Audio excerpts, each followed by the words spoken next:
welcome back to the Law Be With You podcast show.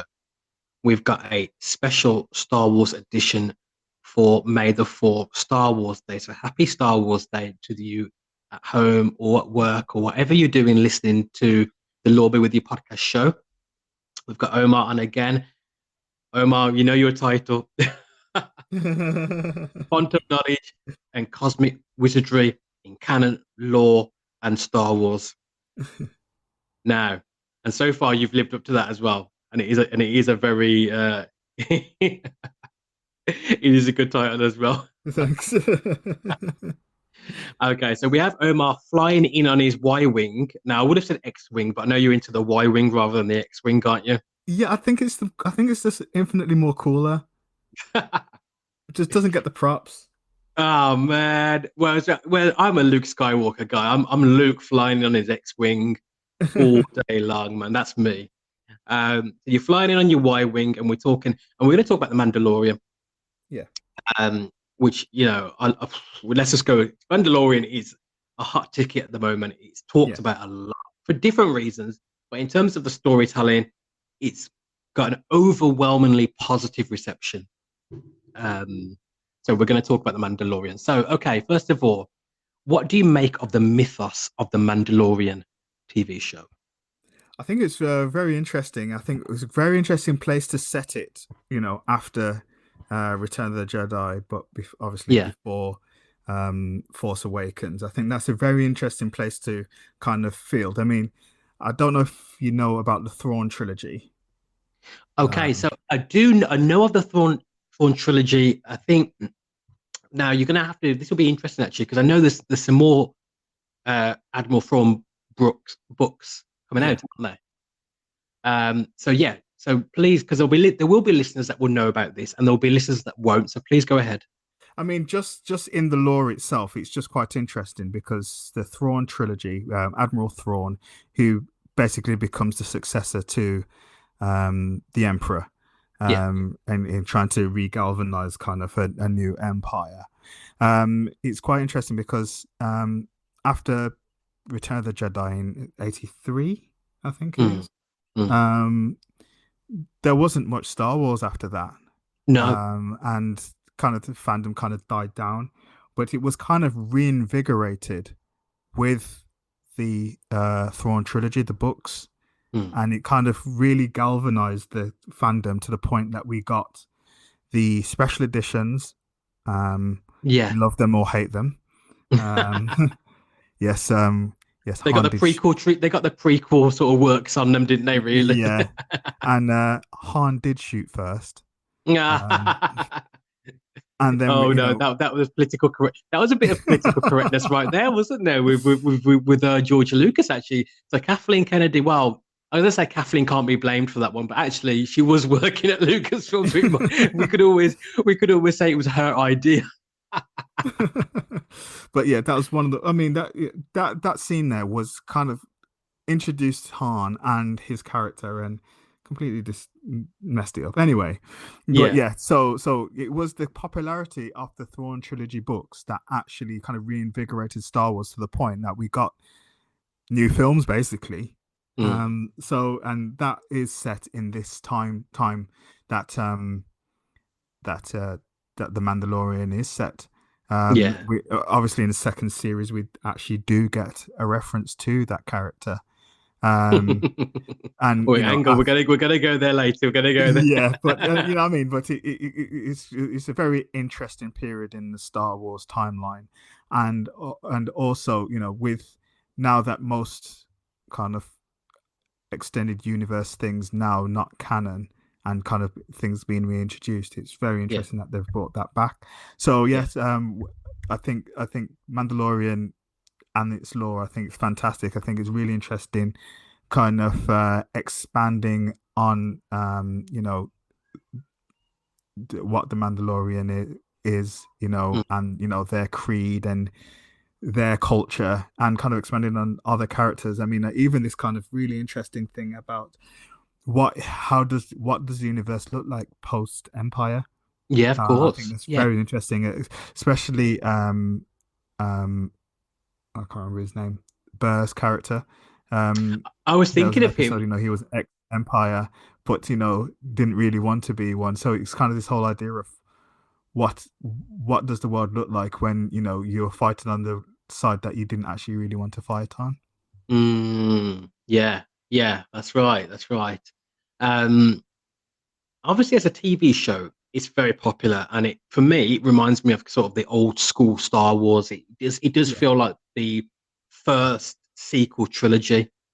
yeah, Um, and that's what I love about the Mandalorian. That's the best for me. The best part of it is it gives me that old school Star Wars vibe. yeah. It's very similar outside of that, just to say, Yeah, to how Rogue One is, yeah, which is just before the original trilogy. Like those two are like the opposite ends, but they both really do feel like that era.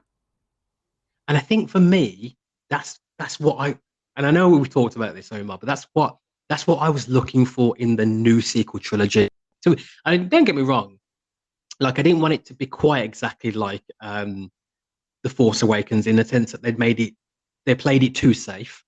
Yeah, Um, but I kind of wanted that vibe, that sort of I wanted the hero's journey, the monomyth. I wanted that, and I wanted it to feel like Star Wars. I mean, for me, because The Last Jedi for me felt like a generic space movie. And if it wasn't a Star Wars film, it might have been. Actually, you might think, oh, it's a decent film for me, but it's just not a Star Wars film. Um, that's where our opinions differ, but I know. but But yeah, but but like, I get what you mean though. yeah, I know you do. I know you do. But like, the sort of the old school feel of the Mandalorian, and obviously that's John Favreau and Dave Filoni who are Yeah. running that show. What do you make of their impact on the Star Wars universe and fandom? Well, I think it really did kind of take you back to that era, which I think is great. I mean, it is the Star Wars that if we're off an age where it's Yeah, the Star Wars that we grew up with, of and course. I thought that was great. I mean, Filoni himself, I think he's had a massive, massive impact on Star Wars beyond just the Mandalorian. Mm, With Clone Wars and yeah, Rebels and stuff like that. yeah, he's very Um, popular, isn't he? yeah, yeah, his hands really guided those projects and stuff, and I think he does bring kind of a level that kind of is there with kind of the kind of ideas that George Lucas was trying to bring. Yeah, So yeah, I really do think that's been great. And John Favreau, I mean, I think he's low key one of the most important people in Hollywood. I mean, yeah, this is the person that kind of introduced the MCU, and yeah, with the Mandalorian, I think he has reinvigorated Star Wars somewhat. And I mean, especially being the first live action TV show Star Wars has ever had, I think he really, really kind of knocked it out of the park. yeah. I'm really impressed with both of them, and yeah, and like, yeah, you just think of John Favreau because you think of like the Iron Man film, which was I think it was a Paramount film, um, and obviously Yeah, that, yeah, they did the distribution originally before Marvel Studios kind of became their own entity. yeah. So you think of like, he's coming, he's like, kind of right there at the beginning of this sort of cinematic universe that is done amazingly well, Yeah. really popular, really diverse, and kind of and has a sort of directionality to it that you would expect this sort of project to have. I mean, Um, I mean, he has been the producer on all the Avengers films too. He has wow, his hand even in up until Endgame. really? Yeah, Wow. if you look in the credits, John Favreau's name's there. He's still involved. Brilliant. Yeah, very impressed with him. And he's in one of my favorite sort of Christmas comedies of all time as well, Four Christmases, where, Okay. where he plays an MMA fighter who beats up Vince Vaughn. And it's an absolutely hilarious Christmas film. And it really is, for me and my wife, it's one of our favorite Christmas films of all time. Okay. Um, yeah, so if I you haven't, mean, he also directed one of the best Christmas films that's come out recently too. really? Yeah, he directed Elf. Did oh my gosh, this guy is like pretty epic. He's like, he's not only is he like, started the cinematic universe, he's breathed life back into Star Wars really after a lot of the issues within the fandom with Kathleen Kennedy, and he's produced some great Christmas films, or been in great Christmas films as well. How awesome is that, guys? Yeah. That's brilliant. That is. Okay, so a very Christian question here. What do Yeah. you make of the Mandalorian creed, thinking in terms of the Christian faith? It's quite interesting because I think what was interesting with it was with the Creed was that at the start of the series you thought that that was the only way that there Yeah, was, and that's the yeah, only belief system that this kind of culture had. mm, yeah, But it was only in the second series that you find out that actually it's almost like a different denomination. yeah, And I thought that yeah, was very interesting as a Christian, and seeing that being like, oh, okay, there's different people think of it in different ways. There's different sects. There's yeah, you know, different kind of ways of looking at how the culture should be. And I think mm, that, like, having someone like the Mandalorian kind of eschew one way and then see it another way, I think was quite an interesting thing. Um, yeah, they all want the same thing, but they just kind of go about it in different ways. mm, yeah, Yeah, yeah. That's so that's As soon as you saw Bo Katan in the second season, yeah. you kind of turned things on its head. You Oh, find it's out that brilliant. you find out that the Mandalorian's actually from a creed that is actually quite fanatical. Yes, yeah. And she. I mean, we probably could do a whole episode just on Bo-Katan. To be fair, that would be a Yeah, different episode for another time. But yeah, she's a fascinating character, isn't she? Like, is it essentially like wants to be unite man, essentially ascend to the throne, yeah, and a very powerful female character as well. Very powerful. yeah, Okay, so we've talked about that's really interesting about these sort of different denominations in that sort of Mandalorian religion, essentially. yeah. Um, what what has been your favorite thing in terms of archetypal themes within the Mandalorian TV show so far? Um, I think as I said, I really enjoyed. They've really spoken about lots of different interesting subjects. About like kind of the post-war kind of thing. I mean, Yeah, you can definitely see kind of a kind of a parallel to post World War II. mm, The whole idea of what how would you have you know essentially people who had to fight for the Nazis not necessarily wanted to be, um, yeah, and yeah, how you do deal with that kind of guilt. We see yeah, that's with some of the ex-Empire people. yeah, I thought that was quite an interesting conversation to have. yeah. Um, but for So me, I obviously, think you're like Bill Burr's character, which is I think it's Mayfield, isn't it? yeah, yeah, So he has that moral situation, doesn't he, where he's kind of feeling morally compromised, and we see kind of where he goes in the end with that is he kind of gets to a place where he's like, right, I'm done with that.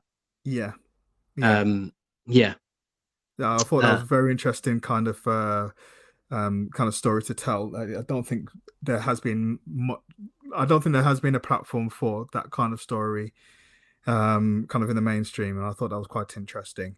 But I mean, for me, I think the trope and kind of thing that really I thought really elevated the show yeah, was the episode that really did pay homage to Japanese cinema, yeah. uh, with I can't remember the character's name now. Um, Ashaka Katano. Yeah, The whole idea, which is something that is in the DNA of Star Wars too, which is kind of an East meets West, where yeah, it really did pull on the whole idea that Jedi as samurai, and yes, of course. and well, that fight that she has, is just very much like a shot for shot an Akira Kurosawa kind of scene when she fights with the lightsabers at the end of that episode. That was probably my favorite. Probably it might be my favorite episode. Yeah. It's certainly within the top two or three favorite episodes, but that was an amazing episode. Yeah, it How definitely it definitely kind of took those tropes and kind of really kind of put it into kind of the context of Star Wars. and they say, so Omar, this is what I expect from Star Wars. Like if you're going to do something brand new and different, and I know in a sense it's not brand new because actually George Lucas was kind of putting that in the original Star Wars films anyway. But if you're going to show something, you know, you might show it in a different way, which is what I think they did. But it still echoes faithful. It's still faithful to the narrative. It's still faithful to what Star Wars is about. That's kind of what I was kind of looking for in the new sequel trilogy. And I think John Favreau and Dave Filoni have really shown that in the Mandalorian. That's a way it can be done in a way that it's kind of fresh. It feels new, but it's Yeah. faithful to the canon. It's faithful to the lore as well.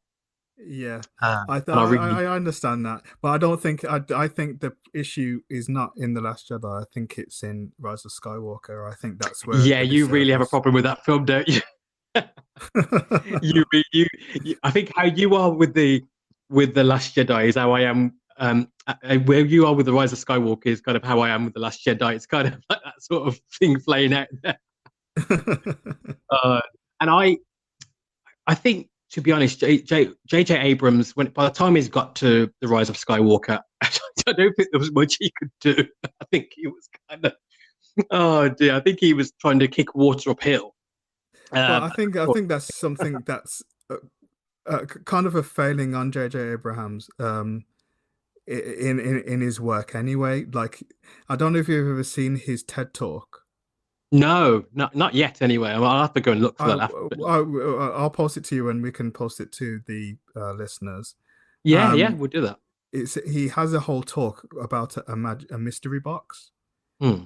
and he talks about how he had one as a kid, and without opening it, there's infinite possibilities within that Hmm. box because you Yeah. don't know what's in there. And I Hmm. think that's a very much the style that he does with his work, Yeah. where he will drop hints to bring a mystery. But I think for the most part, most of the times when it actually comes to answers, he doesn't really have the answers. I'm more Yeah. saying that because of how disappointing the end of Lost was, you know, I never got and into that one. I never got into that franchise. I've watched a lot of his TV shows. To be fair. I've seen a lot of his shows, including Alias and Fringe. yeah. And Again, both, Fringe is another one where I think, a lot of questions were asked and posed, yeah, but in the end, it doesn't really stick the landing.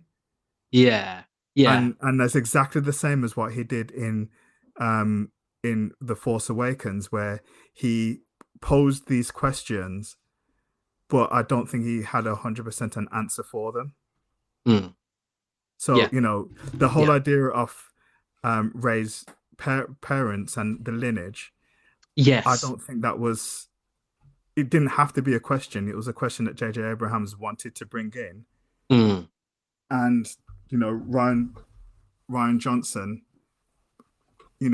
decided to kind of eliminate that. And then he mm, wanted to bring it back in. And yeah.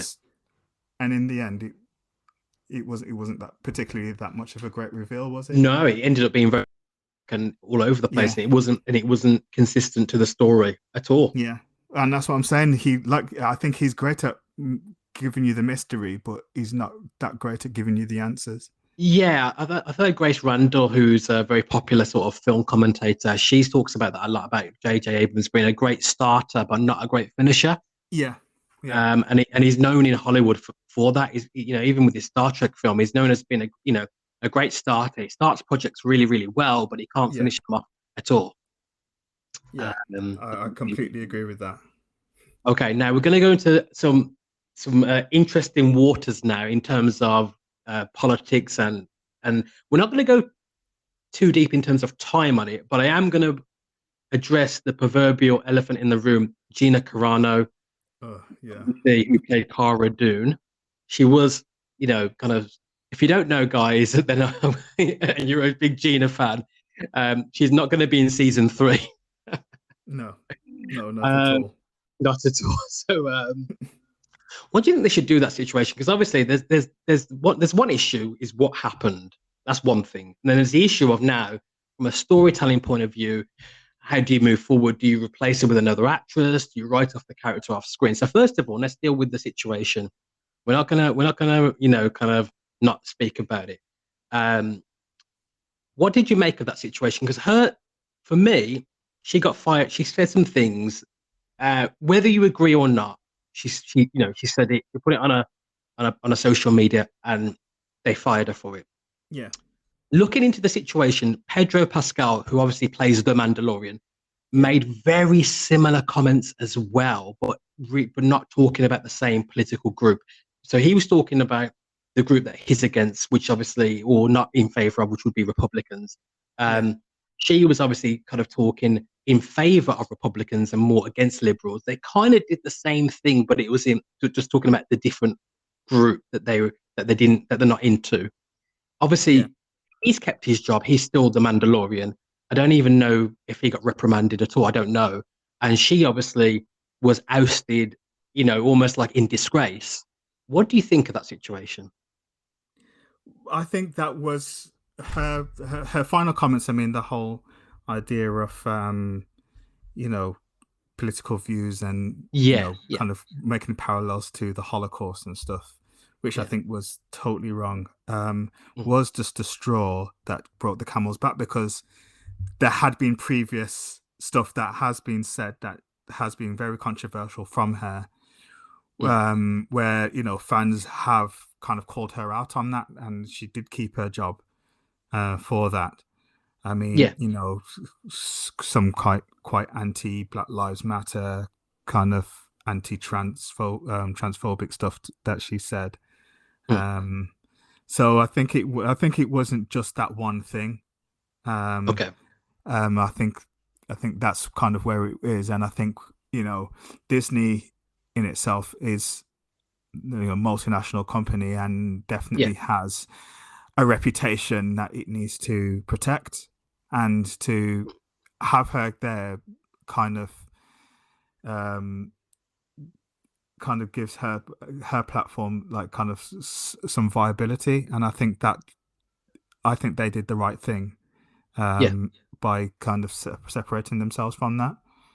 Do you think there's an issue though, that in the fact that obviously it's like Pedro Pascal didn't seem to be reprimanded and she did? Like, is it a case of, is it one rule for one and another rule for the other? Like, and is that unfair?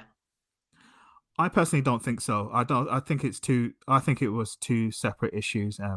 You got to look also in the kind of power structure that these things were said. Yeah. We're talking about, it doesn't matter kind of what your political views are. Yeah, of course. Everyone has different political views, and that's fine. That's fine, but you have to look at the power structure behind that, where Pedro Pascal's may be talking about something that is anti-Republican, but Republicans at that time were in power. Okay. What he's saying is not going to end anyone's life, where what she's saying is to marginalize groups, which could actually have a profound negative effect on the actual people that she's referring to. Now she's kind of come out, because obviously she's been on Ben Shapiro, and I'm not going to go on about Ben Shapiro because I'm not into his show. Just there's a lot of reasons why I'm not into his show, but it's not. Yeah. I don't really. I'm not going to go into that because it'd be another episode in its own right. But rhetorically, he's not the best orator, shall we say, in terms of how he how he delivers information. Yeah.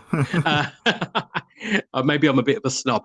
Um, so, No, I think there's a lot of truth in what you're saying there.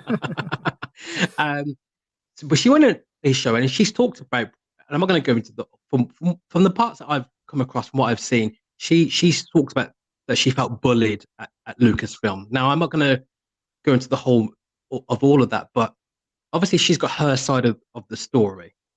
Yeah. She feels that she's been bullied.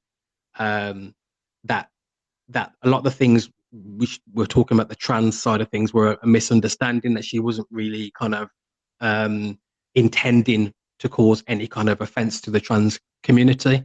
And she feels that there's kind of that they've kind of they've been looking for reasons to get rid of her. Obviously now they've got, she's left the show. What can they do as a show now? Because obviously that's caused an issue within the fandom again, but Yeah. also what do you do with the Cara Dune character as well? I think she wasn't that important Okay. to not have another character do a similar thing. Mm. I thought she was an interesting character. Don't get me wrong. I thought she did a good job as Yeah. the character she was, Yeah. but as a pivotal role in the kind of grand scheme of things, Mm. I don't think it would be a bad thing for another character to be there. Yeah. She's, any way you look at it, she wasn't Lando Calrissian. And I mean, Lando didn't even make it into the new trilogy until the last one. You know what I mean? Yeah, it's true. That's true. As an That's important character in Star Wars. true. Is she at that level? No. So I don't think we need to kind of carry on the Cara Dune character. I think we can move forward. There's a whole galaxy of characters that we can use. Yeah. I mean, personally, like I like the Cara Dune character, and Yeah. and I don't have an issue with Gina Carano. I think it's one of those weird situations where I think you could, in one situation, you could say, well, she kind of might have known they were really looking to kind of trip her up. So why give them the ammunition? That's the one thing. But the other thing is, if she's coming out and saying that she was bullied, and there's a kind of toxic environment at Lucasfilm, that's another issue in its own right. And Yeah. whenever I've seen her talk or whatever, she comes across like a very nice young lady that's kind of seems to kind of just want to get on with her work. But she is very vocal on the political side, and that could always kind of have a situation where it could bring a lot of heat. And obviously, it has done for her at Lucasfilm. I think she'll Yeah. go on and do really well, whatever she puts her mind to. But it is a case of, for Disney, for Lucasfilm now, how do they moving forward? Because obviously, she was seen in that show as a strong female, protagonist. Yeah. But I mean, the thing is she was one of many. Yes. It wasn't kind of the whole idea of that she was the only strong female protagonist. One of the really interesting things about The Mandalorian has been some very strong female protagonists, and Yeah. not necessarily young female Mm. protagonists either. They were more mature women that played characters that were seen as pillars of strength, which I thought Yeah. was absolutely fantastic. You have a character like Bo-Katan. Yeah. You have Ashka Katano. You have the one that was hanging out with Boba Fett. Oh, she's played. Ming-Na. Yeah, she was May in Agents of Shield. Yeah, yeah. I can't remember what her name was in the show. Yeah. We have well, with a wrestling reference. We have Sasha Banks. Sasha Banks. Sasha Banks. Me. Yeah, so we have like many kind of strong women in that show already. So yeah, so it would be very much a huge loss if it was a show where Gina Carano's character Cara Dune was the only character that kind of filled that kind of area in the show. But is in this one, fortunately, it's not the case. Yeah. Yeah, that's probably a fair point. There is a lot of strong female characters in there. I think and the one you were referring to from Agents of Shield, is it Fennec? Yes, I think that's her name. I think it's Fennec. Yeah, Fennec, isn't it? Yeah. Okay. All right. So there we are. We've talked about it. So we can't say on the Law Be With You podcast show that we do not tackle tough situations within fandom. We spoke about it. There you go. Okay. We're nearly at the end of the episode, but just a couple of things really that we have to get in on this episode. First of all, how did you feel when you saw the return of Boba Fett in season 2? That was one of the craziest things for me. A massive Boba Fett fan. Yeah. Who isn't? Was very disappointed with Jango Fett. I thought that was going to be, as I've said already before, I do think that the weakest Star Wars film is Attack of the Clones. Yeah. And seeing how they used like kind of the Mandalorians in that I thought was just a disservice on how cool that could have been. So seeing Boba Fett come back and, you know, be as badass as he was. Oh, he was amazing. He was amazing. He was amazing. Really cool. And I love that it was Robert Rodriguez who directed that episode. Yeah. He has you know action chops in his kind of course, his kind of filmography. So I thought that was really, really cool. So yeah, I thought Boba Fett was really cool, and I'm really looking forward to the book of Boba Fett when that comes out. Of course, and I remember on his ship at one point, he releases a seismic charge, and I think all of fandom was like waiting for it to go off. We're like, go on, go on. It's like, yeah, that's the one. I mean, up there. I mean, Slave One is up there with the Falcon and the Y-wing as some of the coolest. Iconic. Yeah, absolutely. That was an amazing moment. And so we got that. We got Boba Fett back, and we even got him with repaint. Yes. The paint job in his armor, and absolutely brilliant stuff with him. And we thought, okay, you know what? Season 2 has been amazing. You know, we couldn't have asked for more already. And then a certain X-Wing shows up. Yeah, oh yes. At the end of season 2. What were your thoughts?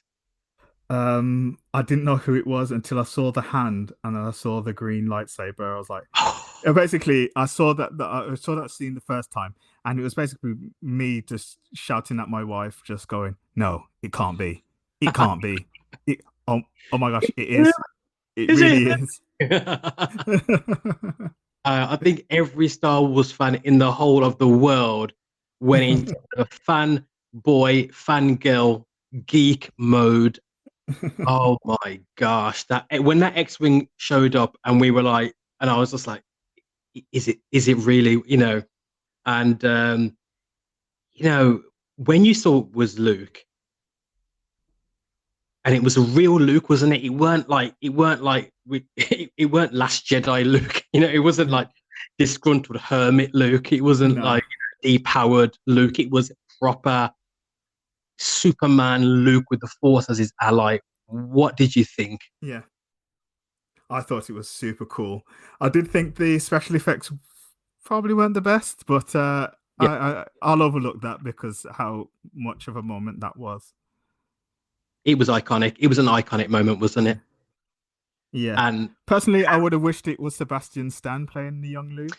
Well, that is a very good question, because obviously Sebastian Stan is being talked about and hyped up as a potential new Luke Skywalker, isn't he? Yes, I've heard that. Yeah. If they want to go back and show Luke in this Mandalorian era, they're saying that he's the guy that, and to be fair, he kind of looks the role. I think he does, very much so. Yeah, I think that for me, and you know, I talk about that kind of on the show as well. I talk about, you know, about how, you know, talent is, you know, is nothing without, you know, the sort of training sort of thing, and that line that he says there, and and obviously the situation with Grogu going with Luke Skywalker, and the emotion of of Mandalorian.